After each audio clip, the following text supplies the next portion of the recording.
পাকিস্তান নিয়ে, ভারত পাকিস্তানের ব্যাপারে যখন পাকিস্তান যে কথাগুলো বলছেন তারা, এখন আমরা আবারও বলছি এই সন্ত্রাসী হামলার তীব্র প্রতিবাদ ধিক্কার জানাচ্ছি যারাই করেছেন এটা মানুষের জীবন নিয়ে, রাইট? এবং কিন্তু ভারতের এখানে দেখেন ভুল কোন জায়গাতে, প্রতিটা চালে দুটো ভুল ভারতীয় কেউ যদি এখানে থাকেন, আমি জানি পশ্চিমবঙ্গের অনেকে আমাদেরকে দেখে থাকেন, if you guys watch, I mean if anyone of you watching right now this live, tell your politicians, particularly BJP government's official or the politicians, what kind of mess they're creating for you. Think about it. This is another, this is substantial damage for India.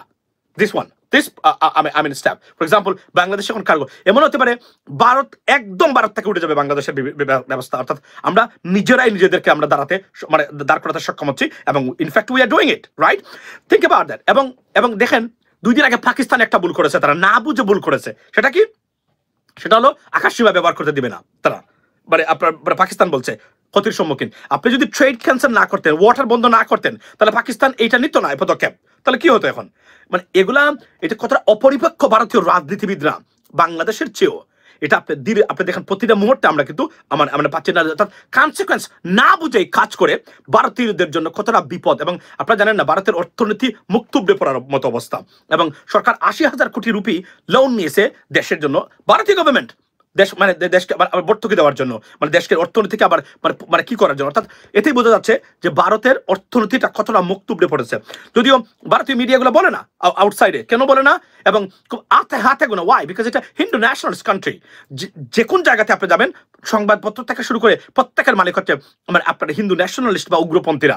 তারা চায় না মোদি গভর্নমেন্টের কোনো খবর বাহিরে যাক। এটা এক ধরনের authoritarian system in place in India. So that's the bottom line, ladies and gentleman. সো আজকে আমাদের যে নতুন সম্ভাবনা, এখন শুনি আমি ভারতের ব্যাপারে, সেটা হচ্ছে পাকিস্তান প্রধানমন্ত্রী বলেছেন, ডিফেন্স মিনিস্টার বলেছেন, যে কোন ধরনের থ্যাংক ইউ সো মাচ, যে কোন ধরনের হামলা হলে তার দ্বিগুণ গতিতে পাকিস্তানের কি বলেছেন আপনার ডিফেন্স মিনিস্টার বলেছেন তারা প্রতিক্রিয়া জানাবেন, এবং পাকিস্তানের সেনা প্রধান কড়া হুঁশিয়ারি দিয়েছেন। মানুষ এটাকে নিয়ে নেটিজেন, যে ভারতের মিডিয়াতে, খুব ভারতের ভিতরেই নেটিজেনরা তারা কি করেছেন, তারা হাস্যরস অর্থাৎ ফানি ভিডিও বানাচ্ছেন, অর্থাৎ 3-4টা চলচ্চিত্রের কাহিনী চিত্রনাট্য অলরেডি তৈরি হয়ে গেছে, যেখানে দেখাবেন তারা কাশ্মীরে সন্ত্রাসীদেরকে একদম মুচড়ে দিয়েছে। আপনার কি এই চলচ্চিত্র, ভারতীয় ফিল্ম ইন্ডাস্ট্রি, বাস্তবে কিছুই না। যে কোন সময় যে কোন সন্ত্রাসী ঘটনা ঘটে, ভারতীয় গোয়েন্দা বাহিনী তারা এই ক্ষেত্রে বর্তমান যে এই অনেকে মনে করে এটা false flag operation by Indian authority, but we don't even know that এই ঘটনাগুলা, একটা জিনিস এটা সত্য, আজকে বলেছিল হেইচ, যে আপনি যখন দেখবেন যে আপনার কোনো সন্ত্রাসী ঘটনা ঘটার পরে উইদিন এ মিনিটের ভিতরে দায় চাপিয়ে দেয় ওই সরকার তাদের চিরশত্রুর উপরে, বা তার টার্গেটের অর্গানাইজেশন বা ইন্ডিভিজুয়ালের উপরে, এখানে বুঝবেন যে এটা প্রি প্ল্যান হতে পারে এই ঘটনাগুলা। কারণ এখানে এটা যে ফোর্স ফ্ল্যাগ অপারেশন এবং pre plan for many reasons, এটা কিন্তু বোঝা যাচ্ছে আপনার বিভিন্ন কারণে। আপনি যদি you don't have to be a rocket scientist or a terrorism expertise to understand the pattern and the sequence of this attack. There are many suspicious activities took place that time that you can determine easily and clearly that something fishy right there, right? ধরেন দেখা গেল 10 মিনিটের ভিতরেই তারা এটা নাকি তারা determine করেছিল, কে করেছে, এবং মামলা দিয়ে দিয়েছিল তারা এই ক্ষেত্রে। এবং আপনার উইদিন 2 to 3 মিনিটসের ভিতরে পাকিস্তানকে দ্বারা দায় করে লস্করি তৈবা তারা চালিয়ে দেয়। এবং আপনি ওয়ার্ল্ড সিচুয়েশন যদি দেখেন, আপনি যখন জেডি ভান্স, আপনার মার্কিন ভাইস প্রেসিডেন্ট, অর্থাৎ US vice president visiting India, because এই টাইমিংটা খুবই গুরুত্বপূর্ণ, যে এটা কেন এখন ঘটলো।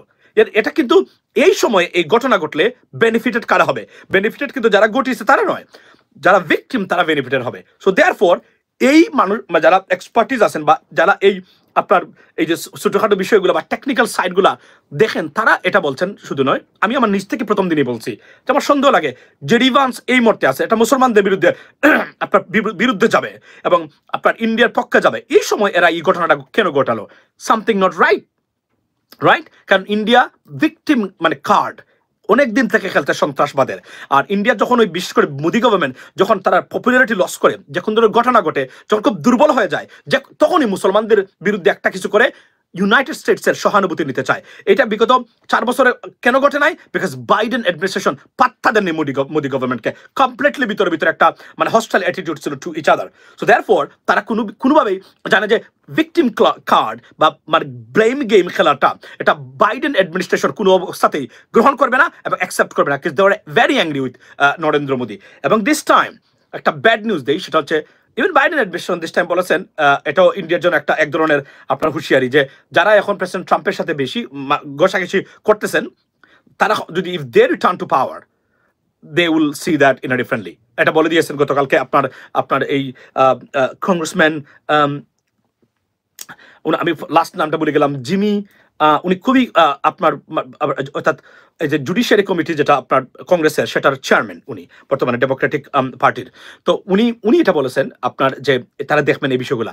সুতরাং মনে রাখবেন একটা জিনিস, যে কয়েকটা ঘটনা থেকে আপনার আমি এটা বুঝতে চাই, সেটা হলো যে আমার কাছে সন্দেহ এটা আছে এখানে। আমি এই সন্দেহটা বিকজ আমি এগুলাই দেখি, এভাবে আমি বিশ্লেষণ করি, শুধুমাত্র এভিডেন্সের উপর ভিত্তি করে নয়। আমি sequence, pattern, the person, time, I mean place, এগুলা দেখার পরে আমার একটা ধারণা, এবং আমি দেখেছি আপনাদেরকে আজকে আমি কনফার্ম করে বলতে পারি যে আমি এবং I can take pride of myself যে আমার এই অ্যাসেসমেন্টগুলা সাধারণত রং হয় না, কখনোই রং হয় না। অ্যাটলিস্ট আন্ডার 80% আপনি দেখবেন গোটার সাথে মিলে গেছে। সুতরাং আমরা জানি না, আবার বলছি, এটা আমার assessment. I am not telling you right now that I'm 100% right. I'm telling this is my assessment. I have the right to assess anything differently and I do it. Right? So eventually we'll be able to see, যদিও এই ঘটনা যেহেতু ভারত তদন্ত করবে, সত্যিকার অর্থে আমরা কখনোই জানতে পারবো না কারা, কেন, কিভাবে ঘটলো এই ঘটনাগুলা। এটা বাস্তবতা, যেহেতু এটা উইদিন কাশ্মীর ইন্ডিয়ান মানে territory. So that's why, otherwise এটা আমরা বুঝতে চাই। এবং আমি কনফার্ম করে আপনাকে বলতে পারি, জেডি ভান্সের একটা ঘটনা আমি কখনোই মেনে নিতে পারবো না। সেটা কি? JD Vance US vice president, যিনি ইন্ডিয়া ভিজিটিং, সেই সময় এই ঘটনা কেন ঘটলো, এই প্রশ্নের উত্তরটা আমি খুঁজবই যতদিন এই ঘটনার সুরাহা বা আমরা খুঁজে না পাই। আমি চিন্তা করবো যে ওয়াই, তাহলে যারা সন্ত্রাসী ঘটনা ঘটিয়েছে তারা চায় ইন্ডিয়ার বেনিফিটেড হোক, মানে এটা পাকিস্তানি সন্ত্রাসী, I understand, definitely who committed this heinous crime, they are terrorists undoubtedly, right? But whoever committed this crime, they look like they are pro-sympathized to India.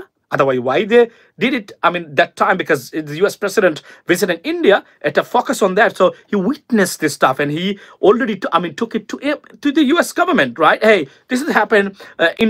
India needs our support, something like that. Think about that.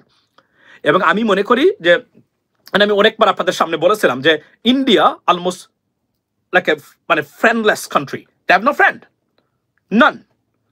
Russia is not their friend, no one is their friend. Now they try to be, honestly speaking, with India, so United States, but the last government, they didn't, take them as well. So now Trump administration, although cheshta kortechen tara, but I don't think so it's going to be successful. There are many reasons why, right? So এখন এই ঘটনাটা মনে রাখবেন, সন্ত্রাসবাদ সবচেয়ে easy prey to be sympathized, to get some sympathy or empathy from other countries, particularly Western countries, and from the United States. That's the bottom line, ladies and gentlemen. So it is very suspicious. আমি আবারও বলছি, I do condemn for this heinous attack. But we have to understand, it's a world politics, it's a part of world politics and geopolitics, right? We don't even know that. Who did it? Why? What was the motive? But on the basis of if I consider or take into consideration all of the stuff that related to that, we can say I have a suspicion about it. Who committed this crime? Or I have a disagreement with India, right? Without having proper and dazzling evidence regarding this matter. আচ্ছা, Baahubali movie conspiracy, দেখুন এটা তারা বলছে ইন্ডিয়ানরাই, তারাই মানে video বানিয়েছে যে Indian movie already তৈরি হয়ে গেছে, তারা আপনার এই কি করবে, তারা এই কি বলে এটাকে, আপনার এই তারা আপনার যে ভারতীয় সেনাবাহিনী এবং ভারতীয় গোয়েন্দা বাহিনী মানে একদম তছনছ করে দিচ্ছে কাশ্মীরে সবকিছু। বাস্তবতা হলো কোনো অ্যাটাকই তারা বন্ধ করতে পারে না, ইনফ্যাক্ট এবং কোনো কিছু তারা বন্ধ করতে পারে। বন্ধ করার পরে এবং পাকিস্তানিরা ভারতে যেটা মানে লন্ডনে দেখলাম, তারা ওই যে আপনার মানে ভারতীয় বিমান বাহিনীর ক্যাপ্টেন যিনি ধরা খেয়েছিলেন, তাকে নিয়ে তারা তার ছবি নিয়ে ওই যে আপনার নামটা কি বলে গেলাম তাকে নিয়ে তারা এখন চলছে এবং গ্রেফতারও হয়েছেন কয়েকজন ভারতীয় in London regarding this matter so this is what exactly happening ladies and gentleman okay so I mean apart from that this not a good sign but Indian তাদের যে পলিসি যেগুলা এবং পলিসি নরেন্দ্র মোদীর পলিসিগুলা কতটা রং হচ্ছে আমি আপনাকে একটা জিনিস বলি যেহেতু হিন্দু ন্যাশনালিজমের উপর ভিত্তি করে ভারতীয় গভর্নমেন্ট রান করে না হলে ভারতের যে জয়শঙ্কর পররাষ্ট্রমন্ত্রী উনি তার তো রিজাইন করা উচিত অনেক আগেই কারণ এতটা ডিপ্লোম্যাটিক এবং আমি যদি বলি যে আপনার বায়োলেট্রাল failures we have never seen I mean, from any countries, I mean, foreign secretary, but he's still in power. He's still in charge. Why? Because elected by Prime Minister Narendra Modi. That's the bottom line, ladies and gentlemen. So, আমি আপনাদেরকে বলি এবং এখানে কিছু গুরুত্বপূর্ণ ঘটনা ঘটেছে আমি আপনাদেরকে একটা জিনিস দেখাতে চাই আজকে সেটা হলো যে এই যে আচ্ছা এই জিনিসটা আমি আপনাদেরকে দেখাতে চাই যে কি বলছে বাচ্চারা আমাদের সাথে যে এরকম কাজ চলছে হলো যে চার্জার আজমের সাথে সেরকম কাহিনী করছে আচ্ছা তো এই দেখেন উনি কি বলেছেন উনি স্কাই নিউজের সাথে উনি বলেছেন এটা আমি আপনাদেরকে দেখাতে চাই একটু a series of airstrikes. How will you respond if India does launch a series of airstrikes? We will measure our response to whatever is initiated by India according to that. It would be a measured response. If there is an all-out, attack or something like that, then obviously there will be an all-out war. Think about that. That's not good stuff. We don't want it because we're already going through a war. I mean, Russia and Ukraine, and the people of this world paying heavy price for that. We don't want any war on our border. Eventually, border means India is our neighbor, right? So we hope that it's going to be stopped. But and another good news is for Palestine, for Gaza. President Trump also, we have to be very good for Gaza. Very good for Gaza.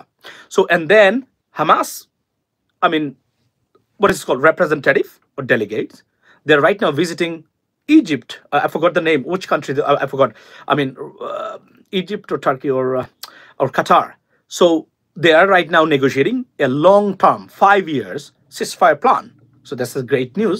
At least it will ease off the sufferings and miseries of Palestinians, particularly Gazans, ladies and gentlemen. So this is from me right now. I mean, here's the stuff.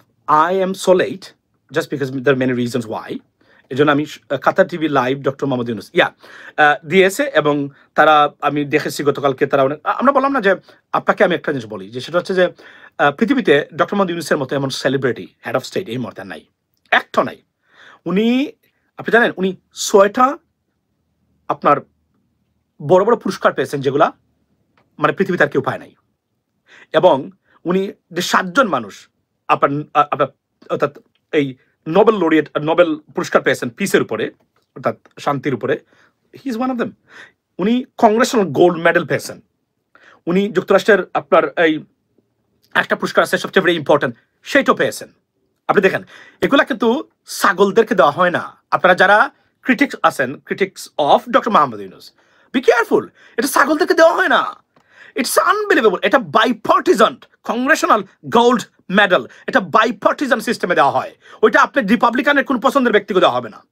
অথবা আপনার ডেমোক্রেটদের মানে পছন্দের কোন ব্যক্তিকে দেওয়া হবে না ওইটা বাইপার্টিজান আন্ডারস্ট্যান্ড সবার সম্মতি না থাকলে ওই পুরস্কার কেউ পেতে পারবে না রেকমেন্ড থাকতে পারে সো এটা বুঝতে হবে আপনাদেরকে আমরা দুর্ভাগ্য আমাদের আমরা আসলে আমরা সব মানে পলিটিক্যাল পার্টি যদি ঐক্যবদ্ধ হয় ওনারকে একটু সাপোর্ট করতে ফর 2 more years দেন আমরা এবং আমি মনে করি পরবর্তী যে গভর্নমেন্টে আসুক না কেন আজকে বলে দিচ্ছি আপনাদেরকে আমি মনে করি বিএনপি যদি ক্ষমতা যায় they will definitely Tarek Rahman ওনাকে রাখবেন এটা আমার বিশ্বাস রাখা উচিত কারণ ওনাকে প্রেসিডেন্ট হিসাবে বা বড় কিছু হিসাবে ওনাকে ইউটিলাইজ করতে হবে ফর নেক্সট 20 years এর জন্য যতদিন উনি বেঁচে আছে যতদিন উনি সক্ষম to deal to talk to do something like that right physically ততদিন পর্যন্ত ওনাকে কাজে লাগাতে পারে বাংলাদেশের এবং লাগানো উচিত আমি হলে তাই করতাম কারণ এতটা ইনফ্লুয়েন্সিয়াল ব্যক্তি এই মুহূর্তে পৃথিবীতে হাতে গোনা 1-2 জন মানুষ আছে এবং he is one of them so এটা আমাদের জন্য ভাগ্য এবং আপনি দেখেন মধ্যপ্রাচ্যে তাদের সম্মান আনবিলিভেবল এবং মধ্যপ্রাচ্যের তরুণ প্রজন্মরা আপনারা দেখেছেন কাতারের স্টুডেন্টসরা মেইন স্ট্রিম নেটিভ স্টুডেন্টস যারা আছেন কাতারি তারা কিভাবে রেসপেক্ট এবং উচ্ছ্বাস এবং উৎসাহ উদ্দীপনা আনবিলিভেবল